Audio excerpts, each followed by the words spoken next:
So, greenhouse stability part 2, since I have many videos on this. You can see how I've got my polytarp set up,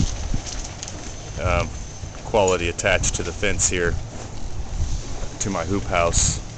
And you can see the neighbors over here, their carport's about 30 feet in the air right now, and is gonna fly over the fence and probably destroy the neighbor's house or cars, you know, inflicting 30, 50, hundreds of thousands of dollars in damage, which is probably something most of you don't consider when you spend thousands of dollars for these prefabricated pieces of junk from a lot of these stores. But you know, this is free, okay?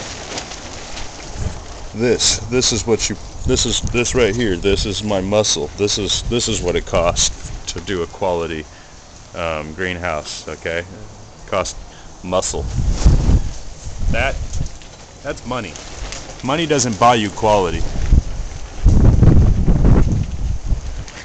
Sound like I'm talking smack? Well, when your neighbors take you to court and sue you for destroying their Lamborghini, your house, or their children get hurt because your greenhouse is flying through the air, then you might consider that. That's many hundreds of pounds of you know, aluminum lightweight tubing that just floats through the air and will rip your face or any product wide open.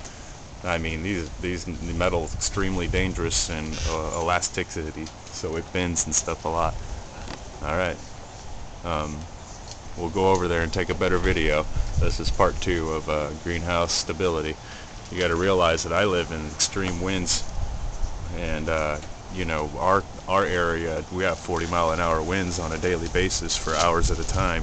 So you can't just put something up and la-di-da-di-da and go off, say, for vacation on Memorial Day. A lot of people that have greenhouses will typically on October, Halloween, New Year's, Christmas, Memorial Day, they'll take off for many days at a time, and they'll lose their $10, $20, $100,000 worth of investments on their property. And people like me get paid $200 literally for a few hours just to stand around that carport or this greenhouse and make sure it doesn't float away like that. Do you think that's worth $200 to you? Well, the person just removed their car from under it. The car was a vintage Mustang of some sort, worth, you know, $50,000 to $100,000 under that carport, and that carport is gone now. That car would be so destroyed. And I don't know much about, you know, vintage Mustangs and stuff, just that like I said, these metal poles go right through the hood, through the side, through everything, and it just destroys it. So as is, there's major damage over there as it is. So we'll go over there. I mean, it's only messing up its own property, so it's okay right as is. And I'm going to go contain it because that's the sort of neighbor I am, and the sort of neighbor that all people should be. But would you believe that all the neighbors around here have seen this, and the personal friends of these people won't do anything about it at all? And they just drove by 5 minutes ago.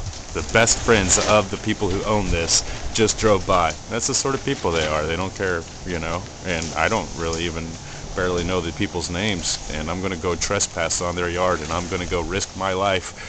And you think that sounds dumb? No, they risk my life to go grab that greenhouse right now and try and pull it down, because that's hundreds of pounds. It may not look like it, but that's hundreds of pounds, and I'm not that strong to just pick up some greenhouse in 40-mile-an-hour winds and stabilize it. Extremely dangerous. I'm going to go risk some shit right now, so be aware of that.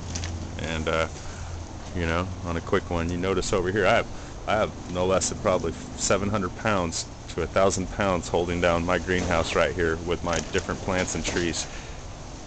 So regardless of the fact that I also have it stabilized at the ground, I've got 1,000 pounds holding it down, you know, of plants that I'm growing. You know, be productive, be useful. Alright, you think that wait till it's you'll see.